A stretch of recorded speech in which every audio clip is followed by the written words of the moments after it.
تحفہ ماہ رمضان. السلام علیکم ورحمۃ اللہ وبرکاتہ. آپ کی خدمت میں دوبارہ حاضر خدمت ہیں. اور ناظرین من، گفتگو اپنے عروج پر ہے اور بہت خوبصورت مہمان ہمارے ساتھ موجود ہیں، اور خوبصورت مہمان کا فائدہ اٹھاتے ہوئے ان سے خوبصورت گفتگو کا دوبارہ آغاز کرتے ہیں. علامہ صاحب، آپ نے بتایا نبی کریم صلی اللہ علیہ وآلہ وسلم سحری کا اہتمام کیا کرتے تھے، اور نبی پاک صلی اللہ علیہ وسلم نے فرمایا کہ کھجور بھی ہو تو اس سے سحری کرو. نبی پاک صلی اللہ علیہ وسلم کی اپنی زندگی سے ہمیں کیا چیز ملتی ہے کہ نبی پاک نے سحری کس طریقے سے ادا کی؟ بسم اللہ الرحمن الرحیم. نبی پاک علیہ الصلوۃ والسلام کی زندگی کے حوالے سے جہاں تک کلام ہے تو آپ علیہ الصلوۃ والسلام کو رب کعبہ نے ارشاد فرمایا کہ اے محبوب، اگر آپ چاہیں تو مکے کی وادی کو آپ کے لیے سونے کا بنا دیا. ہے سبحان اللہ بھائی، واہ. تو رب تعالیٰ نے جب یہ اپرچونٹی دی، یہ پرپوزل رکھا، تو اس وقت جان عالم صلی اللہ تعالیٰ علیہ وسلم نے ارشاد فرمایا اے رب قدیم، میری یہ تمنا ہے کہ میں ایک دن کھانا کھاؤں اور ایک دن بھوکا رہوں. جس دن کھانا ملے تو اس دن تیرا شکر ادا کروں، تیری حمد و ثنا کروں، اور جس دن فاقہ ہو بھوکا رہوں اس دن صبر کروں. تو آپ علیہ الصلوۃ والسلام کی زندگی سے تو ہمیں یہ سبق سیکھنے کو ملتا ہے کہ آپ نے فاقے کو پسند فرمایا.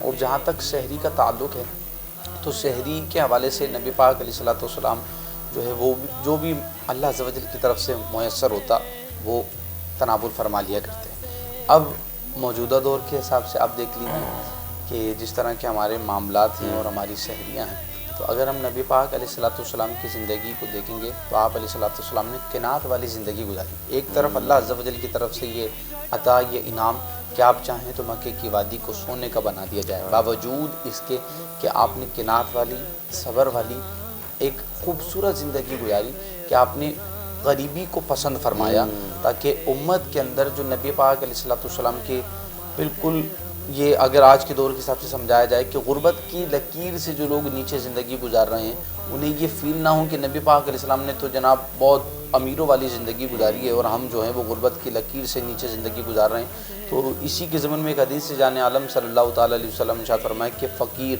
غربا امیر لوگوں سے 500 سال پہلے جنت میں پہنچ جائیں. ہے بھائی واہ سبحان اللہ. غریب لوگ امیروں سے 500 سال پہلے جنت کے اندر پہنچ جائیں گے. تو اگر خوبصورت انداز میں آپ نے بتا دیا یہ. ہمارے پاس شہری کے لیے اگر فقط ایک دودھ کا پیالہ ہی ہے تو ہمیں فکر مند ہونے کی ضرورت نہیں ہے. ہم جنت میں کریں گے جی انشاءاللہ. تو نبی پاک علیہ السلام کی شہری اگر آپ کی پوری زندگی کا خلاصہ دیکھا جائے تو جس طرح کا آپ کا عام روز کے اندر معاملات تھا کھانے پینے کا تو وہی آپ کی شہری بھی ہوا کرتی تھی کہ جتنا کم ہوتا تھا اتنا ہی تناول فرما دیا کرتا. سبحان اللہ بھائی ماشاء اللہ. میں حاجی صاحب آپ کی جانب آتا ہوں. یہ کہ حیدرآباد میں ہم سننے کو مل رہا ہے کہ ماسٹر پلان بن رہا ہے. آپ کے علم میں کچھ ہے اور آپ سے کوئی رائے لی گئی ہے؟ آپ لوگوں کو کچھ بتایا گیا ہے نہیں بتایا گیا؟ ماسٹر پلان کے بارے میں ہمیں کچھ علم ہوا ہے اخباری اپنے ذرائع سے. اخبارات کی کچھ سرخیوں سے پتہ لگا ہے, کچھ سوشل میڈیا کے حوالے سے پتہ پڑا ہے. اور اس ایک خبر ہم نے اڑتی اڑتی سنی ہے کہ ماسٹر پلان جو تیار ہو رہا ہے وہ مہران یونیورسٹی کے طلباء جو ہے وہ اس میں شامل ہیں. تو میئر حیدرآباد جو ہے اس پر کام کر رہے ہیں. اچھی بات ہے, مگر میں آپ کو اس پروگرام کے توسط سے اگر ان کے پاس اگر میرا پیغام پہنچتا ہے بالکل انشاءاللہ تعالیٰ پہنچے گا. میں ایک پیغام دینا چاہتا ہوں, اگر ماسٹر پلان تیار کرنا ہے تو شہر کی جو اسٹیک ہولڈرز ہیں جن میں ایسوسیشنز ہیں مختلف مارکیٹس کی, اس کے علاوہ جو ہے ہاؤسنگ سوسائٹیاں ہیں جو نئی بننے جا رہی ہے, آباد کے لوگ ہیں جو اس کو نمائندگی کرتے ہیں. شہر کا اگر انفراسٹرکچر اگر تبدیل ہو سکتا ہے, بہتر ہو سکتا ہے مستقبل کے حوالے سے تو بہت اچھی پیش رفت ہے. مگر بہت سی چیزیں ایسی تالکا سٹی کی ہیں, تالکا قاسم آباد کی ہیں, تالکا لطیف آباد کی ہیں, تالکا دہی حیدرآباد کی ہیں. جو مارکیٹ یا کوئی ادارہ تالکا سٹی سے تعلق رکھتا ہے تو وہ بہتر ہوگا اس کو تالکا سٹی میں ہی ایڈجسٹ کیا جائے. ایسا نہ ہو کہ یہ کچھ رد و بدل کریں, رد و بدل کے اس کے کریں اور سٹی والی چیزیں لطیف آباد لطیف آباد کی یا قاسم آباد کی ادھر سے ادھر ہو جائے. تو ایسا نہ ہو, اس میں بہت زیادہ نقصان ہوتا ہے ایک عام پبلک کو. دوسرا روڈ سیفٹی کے حوالے سے ماسٹر پلان میں اگر کچھ چیزیں شامل کرنے جا رہے ہیں تو میری رائے ہے کہ ہمارے حیدرآباد کی جو روڈس ہیں انہیں ون وے کیا جائے, ون وے کر دیا جائے, ون وے کیا جائے تاکہ راہداریاں بہتر ہو سکیں. بہت سی راہداریاں ہیں, بہت سے فلائی اوورز ہیں جو نامکمل ہیں جس میں بے نظیر فلائی اوور شامل ہے. بالکل ٹنڈو ٹھوڑ کے مقام پر ایک فلائی اوور بننا تھا وہ شامل ہے, وہ آج تک مکمل نہ ہو سکا. اسی طرح گجراتی پاڑا اور اسلام آباد چوک سے جو گجراتی پاڑے کے ٹنڈو یوسف کی جو روڈ جاتا ہے اس پر بھی ایک کوئی فلائی اوور بننا چاہیے. اگر اس کی فیزیبلٹی رپورٹ تیار ہو چکی ہے تو بہتر ہوگا اس پر بھی فلائی اوور تعمیر کیا جائے. اسی طرح ایک روڈ جو ہے جو ہم سنتے ہوئے آ رہے ہیں کہ سی پیک کا حصہ ہے, اچھا حیدرآباد سے گزر رہا ہے. جی البتہ وہ لوگ کہتے ہیں, ہمیں اس پہ کنفرمیشن نہیں ہے. ایک روڈ حیدرآباد بائی پاس سے بڑھنا شروع ہوا تھا, آج سے تقریباً کافی عرصہ گزر گیا ہے, ہم اس کو دیکھتے ہوئے آ رہے ہیں, ابھی تک کمپلیٹ نہیں ہو سکا. وہ حیدرآباد بائی پاس سے اندر شہر کی طرف آ رہا ہے. اچھا, اور وہ روڈ جاتا ہے حیدرآباد سائٹ لمیٹڈ تک. بیچ میں کچھ آبادیاں ہیں جو رکاوٹ بنی ہوئی ہے, اس میں شمع انڈسٹریل ایریا کا ایریا آتا ہے, وہ حیدرآباد بائی پاس سے شروع ہوتا ہے, وہ اس پہ اکبر سی این جی تک آتا ہے, گیل روڈ سے بالکل ساتھ میں پھلیلی کینال کے ساتھ یہ روڈ بن رہا ہے. اچھا, اگر اس روڈ کی تعمیر ہو جاتی ہے, مختلف جگہ وہ فلائی اوور بننے ہیں اور یہ روڈ جائے گا حیدرآباد سائٹ لمیٹڈ تک, تو اگر یہ سائٹ لمیٹڈ تک جاتا ہے تو حیدرآباد شہر کا علاقہ اس سے سب سے زیادہ حیدرآباد سٹی کا جو تعلقہ ہے وہ مستفید ہوتا ہے. اچھا, مستفید ہو. تو سائٹ لمیٹڈ کی جو لوڈنگ کی گاڑیاں ہیں وہ بھی بآسانی شہر سے باہر جا کے ہائی وے سے لنک ہو سکتی ہیں. اسی طرح شہر کی کچھ مارکیٹیں ہیں، ان کی جو گاڑیاں آتی ہیں لوڈنگ ان لوڈنگ کی، وہ بھی بآسانی آ سکتی ہیں۔ اگر وہ سٹی گیٹ سے اندر آتی ہیں تو مختلف چوراہوں سے ہوتی ہوئی، مختلف رہائشی علاقوں سے ہوتی ہوئی، مارکیٹوں سے ہوتی ہوئی آتی ہے، اس میں ٹریفک کا ہمیں بڑا شدید جو بحران پیدا ہوتا ہے، اس سے ٹریفک عوام جام بھی ہوتا ہے، پریشان ہوتی ہے اور آپ عام لوگوں کو بھی پبلک پریشانی کا پریشان باعث ہوتی ہے، کچھ حادثات بھی رونما ہوئے ہیں۔ ہم بھی چاہتے ہیں کہ کچھ ایسی راہداریاں بنا دی جائیں صحیح، جس سے مارکیٹوں تک پہنچنے میں ٹرانسپورٹ کو آسانی ہو، بالکل ایسے اور جتنا ہو سکتا ہے ہم بھی اس رائے شماری میں شامل ہونا چاہتے ہیں کہ وہ ہم سے کوئی رائے شماری لینا چاہتے ہیں حیدرآباد کی معیشت کے لیے، پاکستان کی معیشت کے لیے۔ ہم چھوٹے سے ایک ادنا سے لوگ ہیں، اگر ہم سے بھی کوئی رائے شماری لیتے ہیں تو ہم حیدرآباد شہر کے لیے بہتر رائے شماری یہ دے تو سکتے آپ کا ہیں۔ اس نے زن ہے کہ آپ کہہ رہے ہیں کہ آپ چھوٹے لوگ ہیں، لیکن یہ ہے کہ آپ کا کہنے کا مقصد یہ ہے کہ ماسٹر پلان کے حوالے سے فی الحال ابھی کوئی آپ لوگوں سے رابطہ نہیں کسی قسم کو بھی رابطہ نہیں کیا گیا۔ میں انشاءاللہ تعالیٰ آپ کے پاس دوبارہ آتا ہوں، ایک نعت رسول مقبول صلی اللہ علیہ وآلہ وسلم سماعت کرتے ہیں۔ ہمارے ساتھ ثنا خواں موجود ہیں اور میں عرض کروں گا کہ بسم اللہ۔ نسیمہ جانب بدغا گزر کن،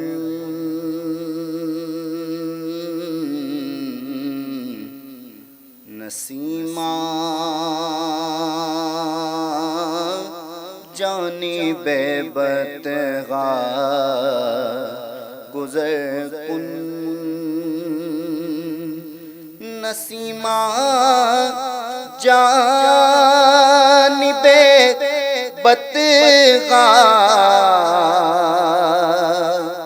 گزر کن،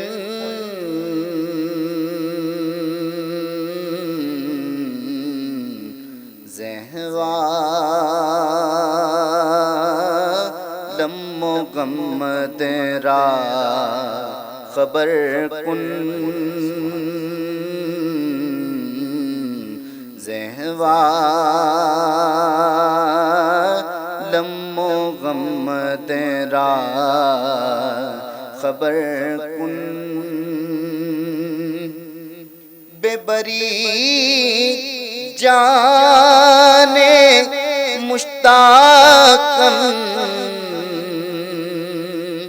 درا جان، بے بری جانے مشتاقاً درا جان،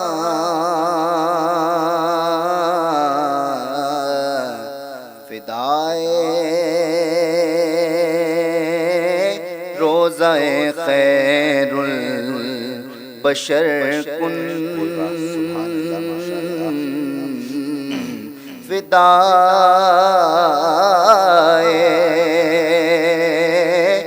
روضہ خیر البشر کن،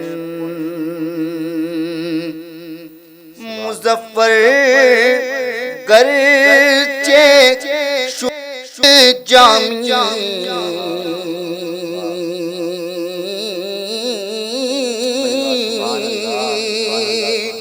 مظفر گرچہ شد جامی، خدایا ای کرم بارے دیگر کن، خدایا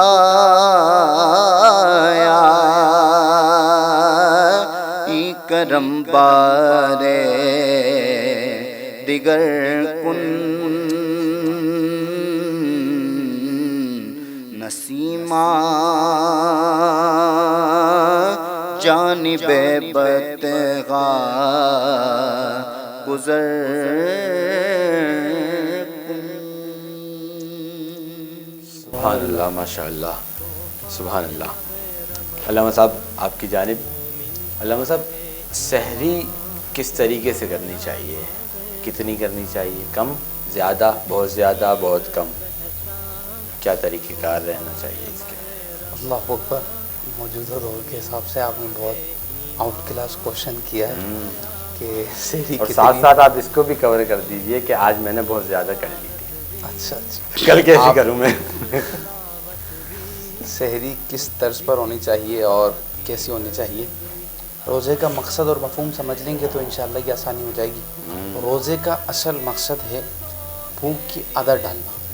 اگر صوفیاء کی زندگی کو پڑھا جائے، بالخصوص امام غزالی کی احیاء علوم پڑھیں، بھائی واہ، آپ سبحان نے بھوک پر پورا ایک باب باندھا ہے. تو دراصل مقصد روزے کا یہ ہے کہ بندے کو بھوک برداشت کروائی جائے. جب وہ بھوکا رہے گا تو وہ امت کے افراد جو فاقہ کشی کی زندگی گزار رہے ہیں انہیں ان کی بھوک کا اندازہ ہوگا کہ بھوکا کس طرح رہا جاتا ہے.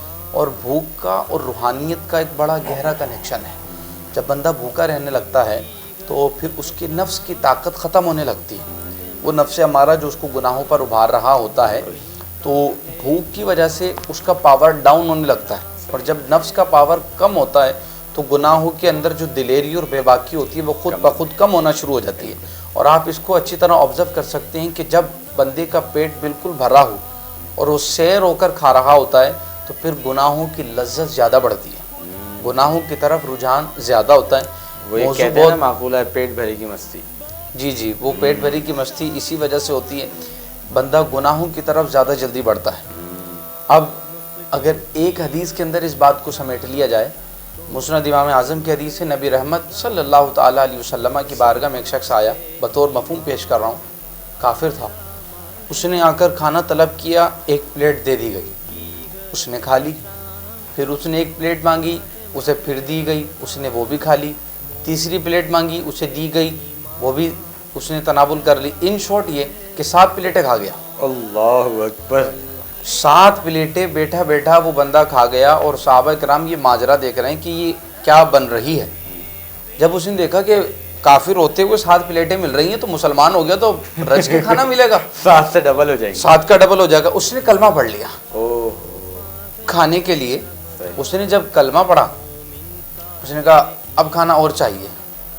اسے اب جب پلیٹ دی گئی، ایک کھائی، سیر ہو گیا، آگے کی جرت نہ رہی. تو صحابہ نے فی البدی جان عالم صلی اللہ تعالیٰ علیہ وسلم کی بارگاہ میں سوال کیا، یا رسول اللہ یہ ماجرا اگر کچھ سمجھا دیا جائے.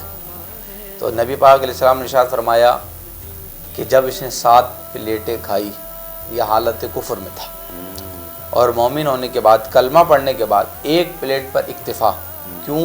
کیونکہ کافر 7 ہاتھوں سے کھاتا ہے اور مومن ایک ہاتھ سے کھاتا ہے. واہ واہ واہ واہ سبحان اللہ. کافر 7 ہاتھوں سے کھاتا ہے، مومن ایک ہاتھ سے کھاتا ہے. تو یہاں پر رک کر دار ادب میں رہتے ہوئے یہ عرض کروں گا کہ جو کلمہ پڑھنے کے بعد بھی لب ہو کر کھا رہے ہیں کہ کھانے کے بعد اب کھانے کی ٹیبل سے اور ڈائننگ سے اٹھا بھی نہیں جاتا، 4-5 بندے مل کر اٹھا رہے ہوتے ہیں، تو وہ یہ دیکھ لیں کہ وہ کلمہ پڑھنے کے باوجود بھی کس صف میں کھڑے ہیں.